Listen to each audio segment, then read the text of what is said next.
Bonjour tout le monde.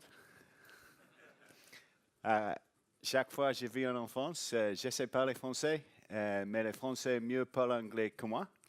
Je parle anglais en place. La dernière fois que que je suis venu en France, quelqu'un a dit à moi, "Hey, what about Brexit?" Oh. Et ce n'était pas quelqu'un, c'était deux, quelques trois, quelques 30, quelques-uns. S'il vous plaît, ne parlez à moi about Brexit. Ce n'était pas mon idée. Okay. That's enough French, and apologies to those who saw those same jokes earlier. I'm James. I'm here to talk about Agile stuff, which is kind of what ThoughtWorks does, which is the company that I work for. You may have heard of us. ThoughtWorks has been around for 25 years. Martin Fowler, who I'll mention later, is a member of ThoughtWorks. He's our chief scientist. And here's some books written by people from ThoughtWorks. There's bound to be one or two up there with the word Agile in their name. And I do know some of the authors of these. So, come on, move on. This is the Easter holidays, so my family was here with me. They've gone out now. They got bored earlier when they saw my talk about quantum. So we're left with some photos. There's the four of us yesterday. Of course, we got closer to the Eiffel Tower, and again, sorry for the same joke, but you know, if you get close enough, you can wear it as a hat. And obviously, we went on a river cruise yesterday, which was lovely. We saw that. It's a bit like Marble Arch in London. I think it might be a copy, not sure.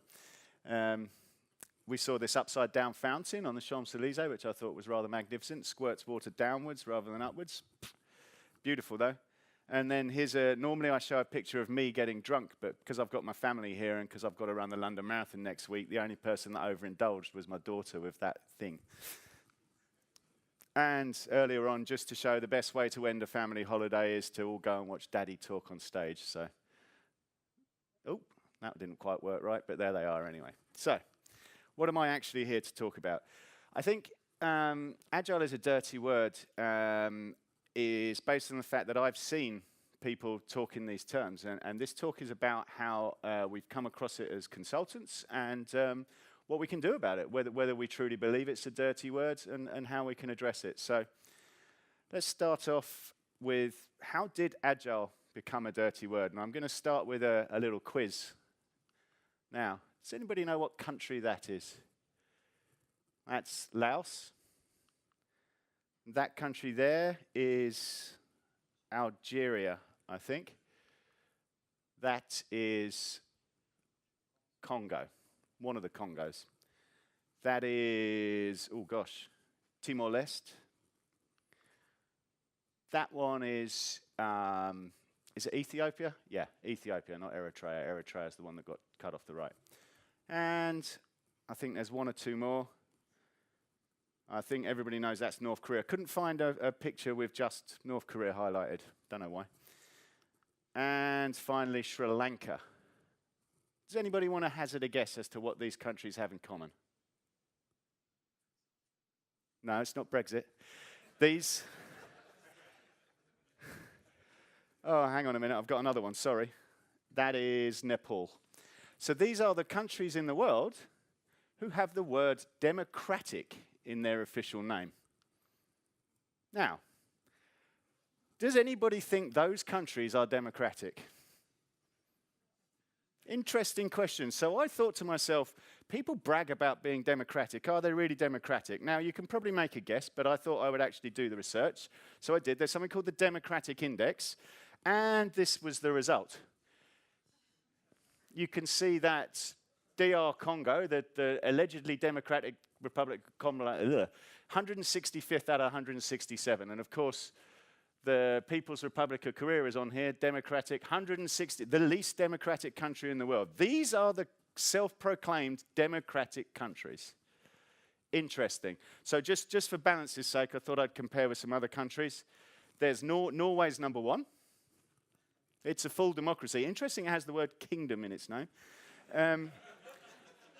Anybody want to guess where the UK is, the place where I'm from, on the list? Yeah, could be somewhere. Actually, The UK went down this year. I'm not sure why. Brexit, maybe, from last year. We're now number 14. We're the 14th most democratic in the world. Still a full democracy. And then, just for reference, I thought I'd check the United States. And see, they're pretty high up, 25. Actually, they've gone down a bit as well since last year. I couldn't tell you exactly why, but if you're interested, there's this thing called the Democracy Index. I didn't look France up. Because I didn't want to embarrass myself, because the very first time I made this talk, it was in Belgium, and I thought, oh, I'll look Belgium up, see where they are. They're bound to be high up, and I looked at it and thought, oh my God, if I actually say where Belgium is, this will feel passive-aggressive, so I kept it quiet.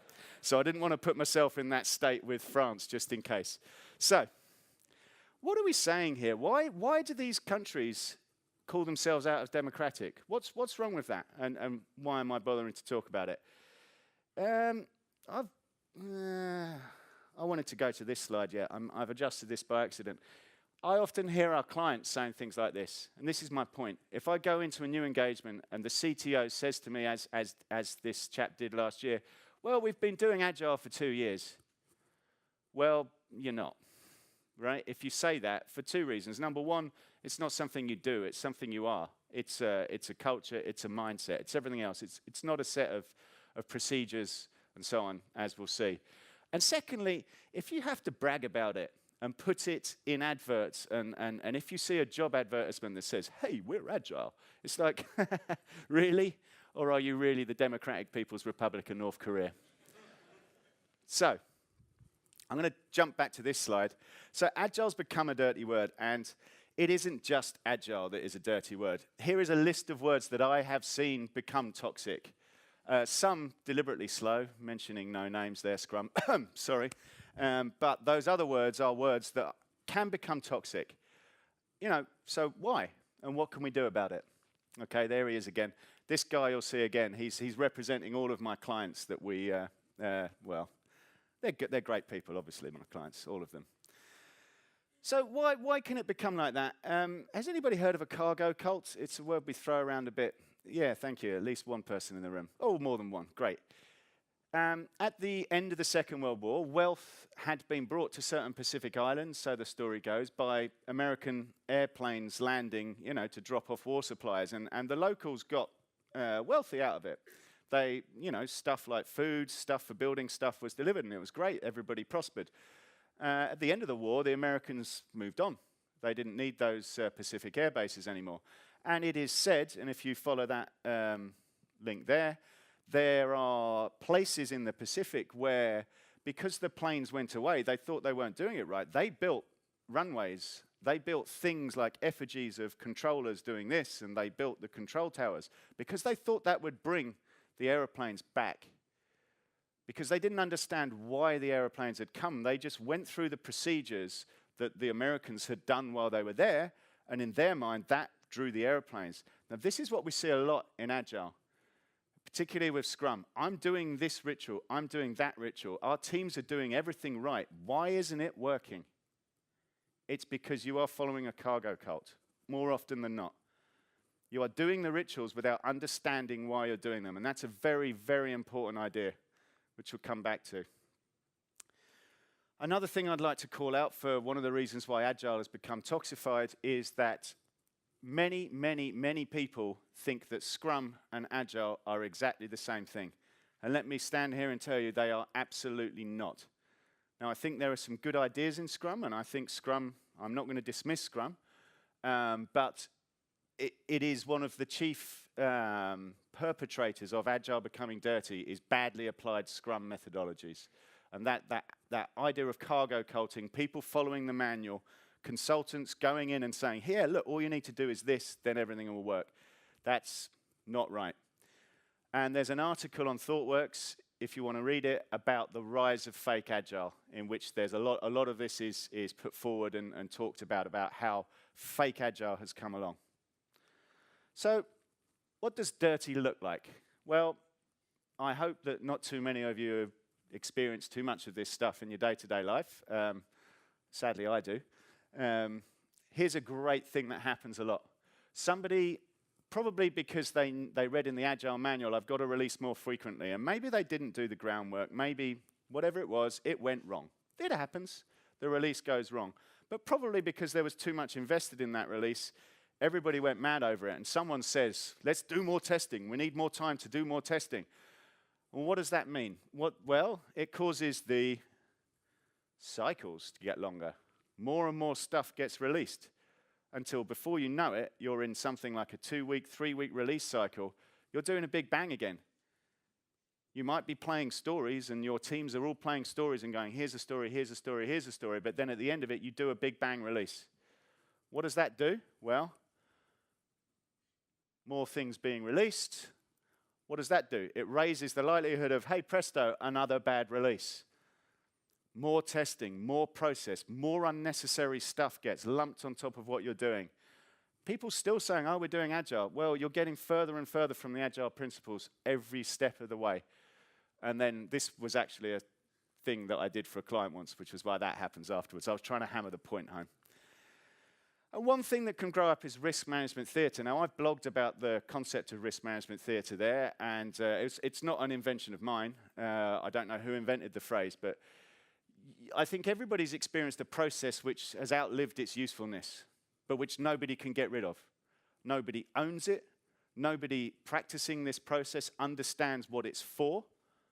And yet, nobody has the courage to get rid of it. It has become a crutch for people to lean on. It has become a checklist that these people go through day to day to make sure they don't get blamed when things go wrong.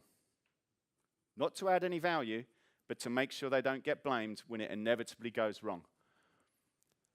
Now, one thing I always enjoy doing in talks and with clients is when I see ridiculous things lying around, I like to take photos and make it into a story and say, you know what, here's some stuff I saw in real life because here's some advice. People really relate to this stuff. Now, here's some risk management theatre. I was walking down the town with my daughter a few weeks ago, and we walked past this. Now, there's a sign. I hope everybody understands that. In English, caution broken glass. Someone's broken some glass. Now, you can see they have put 1, 2, 3, 4 pieces of that big, heavy fencing together. They've tied it together, and what you can't see up there is it's actually locked to those gates. All of that area is locked off, okay? You can't walk on it. Why? Because there's a tiny little bit of broken glass there. Not on the bit that someone walks on, but there. And if you can't see it, I'll help you out. There it is. Oh, you still can't see it? Okay, I'll zoom in. There it is. Tiny little bits of broken glass. Now, it's my belief, I haven't verified this, that there is a procedure for that building that says, if you see broken glass, you have to secure the area. The time and resources that went into securing that area, somebody could have got a dustpan and brush and got rid of it in 2 minutes. I kid you not, this is quite close to where I live. Those pink, orange fence things were there for 3 weeks. That's risk management theatre. Now, people may have heard of SAFe. This is my favorite example of Agile gone wrong. It claims it's Agile because it's, I think the A in SAFe stands for, I hate everything about it. No, I don't, hate everything about it. I quite like these principles if this was what was actually happening. They're not bad, apart from that one. I don't want that one in there because it's got the word synchronize in, as we'll see. But the scariest thing, I think, is this diagram, which, according to the SAFe documentation, is a summary of what it does. It doesn't look like a summary to me. But let's see. Here it is. If it looks like a summary to you, then please explain it to me. Just to go through some of this quickly. Top line up here, enterprise, it says. I quite like strategic themes. That's not bad. Don't mind that at all. And I quite like lean product management, lean portfolio management, except I don't believe anybody practicing SAFe does that. And I quite like the idea of iterations up there. What does it call it there? Lean budgets. Ah, yeah. But I'm yet to meet a corporate entity that actually does lean budgets. Nobody does it. Some other stuff up there that I don't like, well, I just think that stuff doesn't live. Enterprise architects, I think, are a response to a problem. I think they're an anti-pattern. And all of that other stuff is fixing stuff that shouldn't be broken. It's answering the wrong problem. It's looking at things like, how do we make sure this stuff that's in lockstep doesn't break each other, rather than decoupling stuff? Then we've got on the second level, we've got collaboration. Well, you know what? I don't like the fact that it talks about, it says coordination. Collaboration, I like. Coordination, I don't. Don't coordinate, decouple. Then we've got all this stuff up here. Solution architects. Oh, gosh, no, thank you. Backlog. Why is there a backlog there? Turn it in. Up here, large solutions, that just makes my skin crawl. You can't have Agile and have large solutions. Split the thing up. Read the principles. And I can't read that anymore, I'm sorry. But customer I quite like, but frankly I think that customer, she's in the wrong place. Economic framework, again, that might be good. Customer, I got the transitions in the wrong order, I apologize. Customer should be down there with the team, right next to the dev team, or at least a proxy to the customer. Then we've got, again, more architects. Wow, God, what, 4 layers of architects? Really? Another backlog? Do teams get together and talk about a backlog of backlogs? My God, sadly, they probably do in some places. A program, yeah, decouple it, but this then is the worst piece coming up here. DevOps, I don't mind DevOps, but it ain't a team, it's a culture. Down here, PI. Has anybody worked with PI planning? Oh my God. I pity you. I hope you don't have to do it anymore. You know what? Work out the cost of your PI planning, then work out the cost of decoupling all those teams. I guarantee you the cost of the second will be less than the cost of the PI planning over a very short space of time.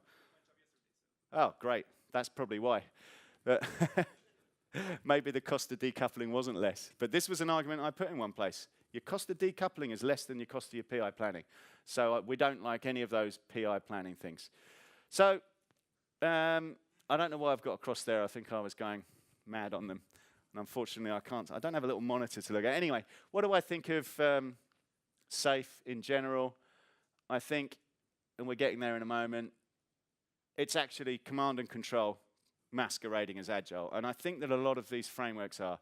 And that's one of the things that's giving Agile a bad name and making Agile a dirty word. You might have gathered I don't like SAFe. Sorry, did I not say that? So here's my client again. He's saying, we tried Kanban and it doesn't work for us. We're a special case, obviously. Yeah, everybody's a special snowflake. You know what I think? That's what I think. I've seen these problems before. We've all seen these problems before. You need to stop thinking you're a special case. But sadly, you can't. This is what Agile promises. This is what good Agile promises us. I think we all recognize these things. I hope we recognize these things. But all too often, badly implemented Agile, like SAFe, like anything else really, you get these things instead. Yeah, I particularly like the idea of burning money iteratively. There's lots of companies that burn their money iteratively. So back to my client. Here's an excuse I often find. We need to plan our budgets. You need to tell me what it's going to cost. Why? And I know I don't get much purchase with this, but I'm starting to get purchase. And ThoughtWorks says, tell me why you need to know your budget. You need to spend as much money as it costs to get your products to market. Nothing else matters. Okay, now it's a long, long journey. But why would you annually budget when you release your software and your products less than annually? That makes no sense to me on any level. Budgeting, if I could change one thing, the way that budgets work, would be it. There is this crashing short-termism in the boardroom. In the UK, I took these figures from some report that's mentioned down there. The average tenure of a UK CEO is 4.8 years. So no one's going to plan for 10 years, right? There ain't no point. And they have to make a mark within a couple of years or they get fired. So that means that there's a lot of short-termism going on. You can't make good product-based decisions about keeping your products going if that's the kind of atmosphere you're living in. Well, so as I say, that's one thing that if I could change it, I would root and branch reform the way that budgets are managed within companies at large. One thing I've come across recently, I didn't have enough time to analyze this correctly, but I found this recently, or somebody in ThoughtWorks sent it to me, January of this year. The US Department of Defense has written a paper about badly implemented Agile, and I quite like it. I've read some of it, and it's a good read. So, and this is my last slide on what bad looks like. If you work in a a blame culture environment. This is one of the things that we actively work to change. If people are too scared to do stuff because they fear the consequences, if a retro is when your opportunity to just say, this went wrong because of them, this went wrong because of them, if that's what you're being used for, you're in a blame culture. And also, beware of a hero culture. A place where I worked recently had two things which really scared me. Number one, it said, this year we want people to be more accountable. And I thought, oh dear, I don't like that. And then a little bit further down, it said, we want to reward people that go the extra mile. Now, I urge you to be aware of that and fear that, because if people are keen to take credit for going the extra mile and staying on at weekends, firstly, that's massively dysfunctional. But secondly, they're doing that because they fear the blame when it goes wrong. Hero culture and blame culture are very, very, very closely related. They are constantly bedfellows. So how do we get past that? So as I say, we go into clients and they often have Agile has been toxified. So how do we do it? Because actually, sometimes we can't even say Agile. I've been in a situation where I have to try and coach a team, although we don't generally call it coaching, and teach them to be Agile, but they already think they're doing Agile. So I can't go in and say, hey, here's an Agile 101, because they'll probably slap me. Oh, by the way, it isn't November 2018 anymore. I bet all my title slides have got that. Right? Tim, you didn't help me out enough. You only saw the first one. Anyway, so the first thing to do is avoid dirty words. So you need to understand that Agile isn't Scrum. That is, avoiding dirty words is my topic. So we don't talk about these things. So what is Agile anyway? It's not Scrum. It's not Kanban. It's definitely not any kind of prescriptive process, which Scrum is. And more importantly, you can't buy it off a shelf off a consultant, I think. So what is Agile? Well, it's a manifesto consisting of 4 value statements and 12 principles. Now, these are the important things. I don't need to talk about Agile in order to talk about the values and the principles. So here are the values. Do people actually look at the Agile manifesto? Have people in this room seen it? I'm sure you have. I would urge you to print it out, laminate it, and stick it on your team wall, because these are great principles to live by. They mean a lot. Now, the 12 principles are really important. They're a bit more, these are really good, these value statements, and then the principles are things that you should live by. So my advice is, you can't talk about Agile, but I guarantee you that anybody that thinks they're doing Agile but isn't, so they're in the same situation as the Democratic People's Republic of wherever, those people will never have read the manifesto. So you can safely talk about stuff in the manifesto and relate it to what they're doing. Pull out some values that you know are lacking in that organization. This is the front piece to a presentation I did, looks like last year sometime. Notice I've said TPS, value streams, and the theory of constraints. I don't mention the word Agile, I don't mention the word Kanban, don't mention anything out of all those toxic words, but really I'm talking about these things here, all the key points that come out in the Agile manifesto and the principles. You can put together a presentation or a learning plan that covers all that stuff without ever mentioning the word Agile. So here's an example of a dirty word, an MVP. And again, I'm going to illustrate this by a real story that I came across. There's my client. Again, he thinks that MVPs, you can't put an MVP in front of my clients. They want the finished products. I'm like, well, okay, well, here's an example.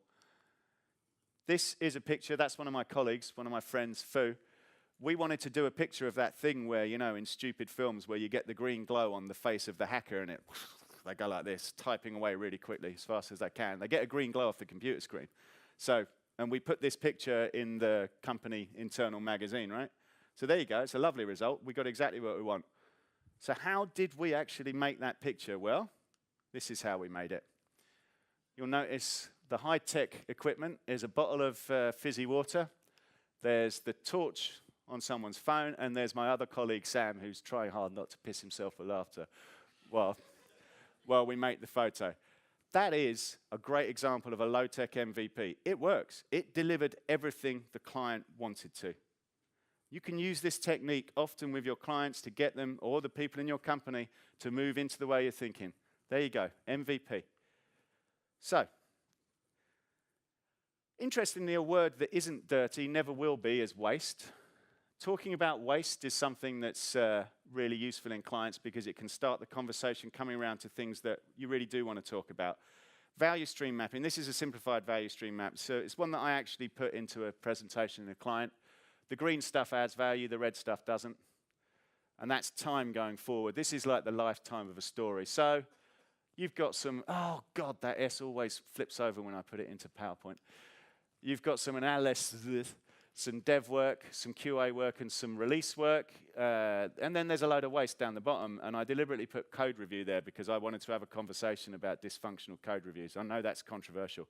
But waste is not controversial. So it enables me to broach the subject of why are we doing code reviews? Why aren't we pairing? So by not mentioning the stuff that I really want to talk about, I've managed to twist the conversation around that way, avoiding those dirty words. Oh yeah, I forgot that last transition. And it's well worth pointing out in your value stream to your client that there is only one point in this whole timeline where value is returned to the company, and that's it, right at the end. Quick quiz question. Can anybody spot the waste here? Just a bit of background. Last summer, we're in France, so this is the first time I've done this talk since last summer. You guys, all the French in here, were probably quite happy. This was the aftermath of us at a conference watching the World Cup semi-final that England lost. And clearly I wasn't particularly pleased at that point. No doubt the French were. Well, not because England lost, but because they beat Belgium the day before. Now, can anybody spot the waste in this picture? Now, I'll give you a clue. It's not that. It's not that. The waste here is that. That splash on the floor is where my beer spilt when I tried to open it. Because the value that I wanted to return to the organization at that time was getting drunk to forget the fact that we were 20 minutes away from the World Cup final and still... So waste is not always obvious. And that's my point about the code review. But waste resonates with your client. So waste gets eliminated when you start getting people to focus on the outcomes. When you go back to those agile principles and you start talking about valuable outcomes, you'll find that waste starts to go away. But more importantly, you can have this conversation and talk about what opportunities are we missing because we're taking longer to do stuff. You'll find that that conversation is far more fruitful. The cost of opportunity is much greater than the cost of waste. You can have that conversation with anybody. That will resonate. So finally, in this section, my client always says, well, I need to hear about agile working. So again, I tend to appeal to the press and find stories. This is a little bit October the 14th. Those of you who don't follow football, I apologize, but there was an article in the Times about Jose Mourinho and who's going to be the next super coach. I think the Times was foreshadowing the fact that his powers had waned and he was about to get fired by Man United. Here's the article. I won't go through it all, obviously. Here's the important bit, and it's talking about a particular coach that's a young coach in Germany. And the piece I've picked out says, he has a revolutionary way of inviting the players to help determine tactics. So he's getting them to buy into an overall ideal. He's getting them involved. He's empowering them. And preparation. How much he stimulated them to review their own performances. Wow, he's running retros. This is agile stuff. It's good. He has a God-given talent for motivating and explaining. Okay, well, I think he's applying agile tactics to it. And I think if you go around in the press, I've done this many times, you will find articles that are applying agile in everyday life. People don't know they're applying the agile principles because they should be common sense. So sometimes I think the question should be, why are we not doing agile? Or why are we not agile? Not why should we do it? You will find plenty of examples there. Here's another conversation that we have recently and we can do in ThoughtWorks. We talk about tech at core. This was a marketing slide that does the rounds. I didn't make this slide, but what I did do was insert my client there to tell them, hey, you know what? You're not tech at core and you're not a tech company. Tech at core essentially means an agile organization, but again, it doesn't mention the word agile, so it gets more purchase. And what we did was break tech at core down into some sliders. If you're process-driven, you're not agile. If you're outcome-driven, there's a good chance you are. And again, so we've got 4 different ways of framing the conversation, none of which mention the word agile, but which are all about agile process. So how do we go about cleaning up the mess? We've talked about it without talking about it. Now, here's some techniques to clean up the mess that you find. Here he is again. Everybody talks about a strategy and this unbending strategy. That is the least agile thing that I can see is a strategy that can't change. So, there's my response. It's not my quote. Mike Tyson, the boxer, said this apparently. True story, this. This is Leicester Forest Services on the M1 in the UK. I was driving from the north of England back down south. I'd had a week at a client up there, and I was very tired, and I was looking forward to Leicester Forest Services, because I happen to know up there is a KFC and a Burger King. But I've got a pet hate up there, which is the Burger King is next door to the KFC, and yet it has this adverts for its chicken products. And I've always gone, why are they advertising chicken? It's next door to a KFC. Really annoys me. So I always vowed I'm never buying any chicken from any Burger King because of that. So this is it. There's its adverts for chicken on the Burger King thing. And I kid you not, look, it's right next door to the KFC. But hang on, what's going on here? KFC's in darkness. Oh my God, it's closed for refurbishment. So I'm forced to go to the Burger King. So I was, oh, that's disappointing. I can't get my chicken. But look, there's a notice there on the Burger King. What does the notice say? Well, let's zoom in on it. You can't read that, so I'll show you what it says. Problems with the broiler, we can't serve any beef products. Oh, God. But you can have the chicken. Well, I hate the vegetarian stuff from Burger King. We apologize for any inconvenience. Don't worry about it. I've used the story in presentations since. It really helps. So, what did I do? Well, I bought this chicken burger thing, and it was amazing. It was brilliant. It was the best piece of chicken I'd ever had, which just goes to show that I'd been following this strategy rigidly for all this time, and my strategy was absolute rubbish. So you need to be prepared. You need to be agile to change your strategy. This is a massive piece of advice we'd always give to everybody. You should read this book if you haven't, The Goal. It was one of the earliest things that describes Kanban type flows in manufacturing. You will have in your process a biggest problem. Always look at what that biggest problem is and fix that to the exclusion of everything else. Concentrate on that. Then something else will become your biggest problem. Move on. Don't try and fix everything at once. Just what's our biggest problem? Is it the way our QA works? Is it the way our analysis works? Blah, blah, blah. Fix that, move on. That's what we as leaders should be doing. And here's a big lesson that I've been learning recently. I've been trying to do some actual simulations of this. One thing I noticed in a recent client was, all I said to the client was, in your Scrum rituals, do people know what they're doing? Do they know why they're doing them? And he said, well, yeah, it's in the deck. And I said, I want you to say that at the start of every ritual. I said, with respect, people probably weren't listening when you presented your deck, and they definitely haven't read it since. So, explain to them what the outcome is that they're expecting from this meeting, and then, after that, the week after that, I want you to talk to all the people in the team individually and explain to them, find that dev, say to her, this is what this means to you.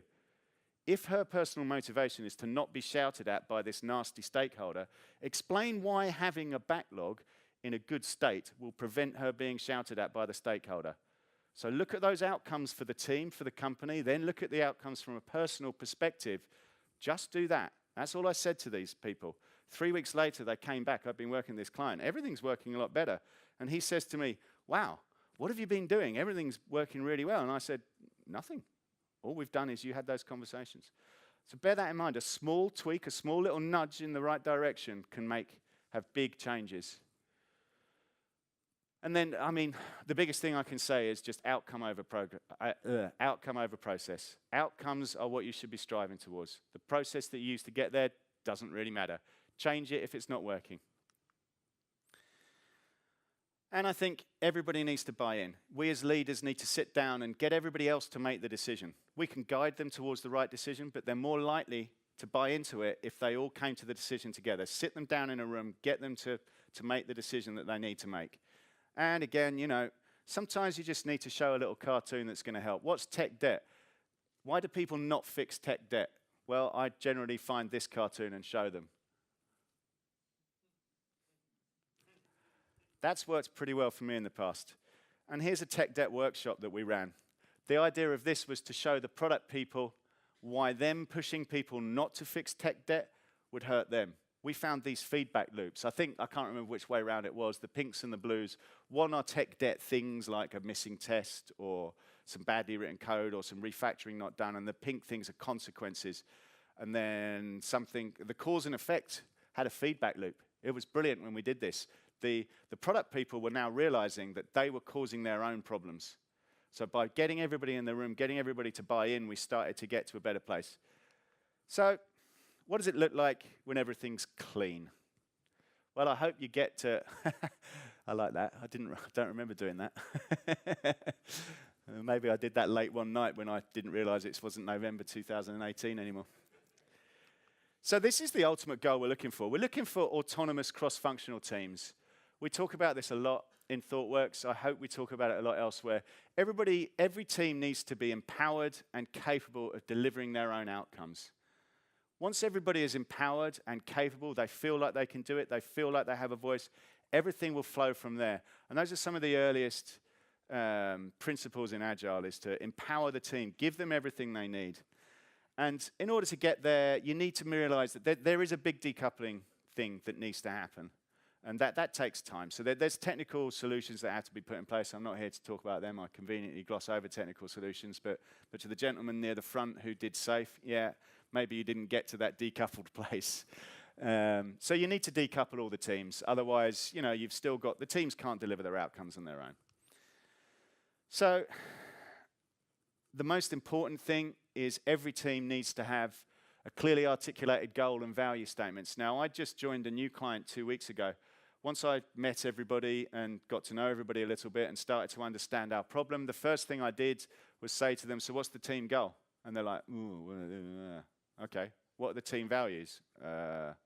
So all we did, we go into a room, we sit down, we agree a simple statement, which was something along the lines of, our goal is to deliver... to help the other teams deliver value in as pain-free way as possible. Except it was catchier than that, even in English. This was an infrastructure team. We're doing infrastructure as code stuff for the rest of the company to use. And then we had 3 value statements, which is stuff like we value simplicity over over cool stuff. Things like that. Again, laminate them, stick them on the wall. Let them rule your future decision-making process. Then you'll find, I hope, that a learning culture replaces your blame culture. Blame-free retros. Everybody needs to learn that experimentation is where you want to be. And another thing is experiments don't fail. You learn new stuff. So here's a golden rule for you. There's no such thing as a failed experiment. We learn something new this way or we learn something new that way. It's a learning culture. It has to be safe to learn. Safe to fail is a phrase we use, which may even be on this slide. But really, if you find out that this doesn't work, you've learned something new. The key is make sure that nobody's over-invested in the outcome of an experiment. Because if it gets too big, it becomes too big to fail. My T-shirt says too epic to fail. That's a pun on that. Blame Devoxx Poland. So that's a massive thing. If you can get to a learning culture, everything is in a much better state. Retros are for learning, not for blaming. I hope everybody in this room does retros. How many people are familiar with this statement here? I don't know if it's translated into it. So there are a few. So this is called the Retro Prime Directive, which is why we've got Picard from Star Trek there. I always urge people to read this statement at the start of every retro, just to make sure everybody's understanding, everybody's comfortable, right? We're not here to blame people. We're here to learn from what went well. We're here to learn from what went badly. It's all part of that learning culture. If you can get to that place, then you're in a much better place. So when you find that agile is a dirty word, you need to understand the history. Go back over, how did agile become a dirty word in this particular environment? What's gone wrong in the past? What's making you blame agile? One thing I meant to mention earlier and didn't is that I have a conjecture, which is that agile is the latest thing. IT projects have always failed, and they will always fail in the future. Now, we need to understand that. Managers need to understand that. We used to blame waterfall. Projects fail less now. Agile is demonstrably better than what we used to have. But if you've seen something fail, there's something called the Post Hoc Fallacy. What did we change since the last time it failed? Oh, well, this time we tried Kanban. Must be Kanban that's to blame. Or this time we tried Agile. Must be Agile's fault. So that's a cognitive bias that you need to get away from. So understand that history. I think it helps to avoid talking about it directly, because then people will just learn about it through osmosis, through the side door. Start cleaning it up. So, and I think the key to cleaning it up is getting people focusing on their values, get them focused as working as a group, getting them focused on working together, owning the useful outcomes. And then when it's clean, you know it's clean when you get to that state where you have cross-functional teams, everybody's empowered, and everybody's happy. And you get to that state. So, my summary, which has an accidental board around it, which I'm annoyed with. Agile is not a process. It's definitely not a process. I can't say that enough. It's about outcomes over process. So Agile is about facilitating useful outcomes. It's most definitely about your culture and your values and aligning them in a useful way. And most importantly, I guess, it's about your people. Get those people involved. Understand their personal motivations. Understand what drives them forward. And I think, above all, when everybody understands what Agile means and how to get there, then Agile is definitely not a dirty word. Thank you very much for listening.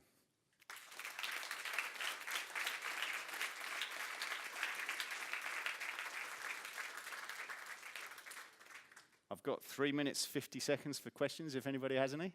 There's one over there. Oh, is there a mic? Yeah. Was that a question? Sorry. No, I'm looking at the gentleman in the white. Oh, sorry. I thought he had a hand up. There's some hands up there. Could you elaborate a little bit about budgeting? Because you talked, there seemed to be a little contradiction in the idea that the investors have a short-term perspective, and yet you said that annual budgets is not the right granularity. Okay, so annual budgets is how, yeah, that's a fair point. I was kind of thinking that when I went through that slide, to be honest. The short-termism means they need to see results which are too quick, which is I think there's two tensions. The short-termism is people get over-invested in a 6-month thing, and that causes the blame culture to kick into play and not have an experimental mindset. The other thing is that the fact that you have these annual budgets doesn't allow us to build product teams which are ongoing. So what I've seen a lot is that someone says, here's £500,000 to build a product, and then they walk away and you've got no money left, and they don't understand that you need some kind of build it, run it type attitude going on. So perhaps I should think that through a bit more, those slides, because there's definitely two different tensions there, I agree. Does that answer your question? Thank you. Anybody else?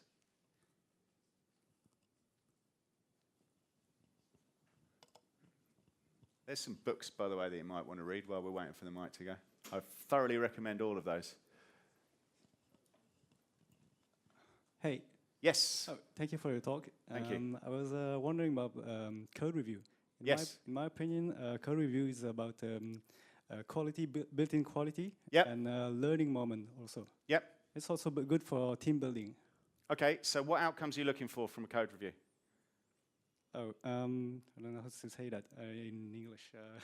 Okay, but so built-in better quality. Okay, better quality. Okay, let's examine that outcome and ask yourself: is this the best way to do it?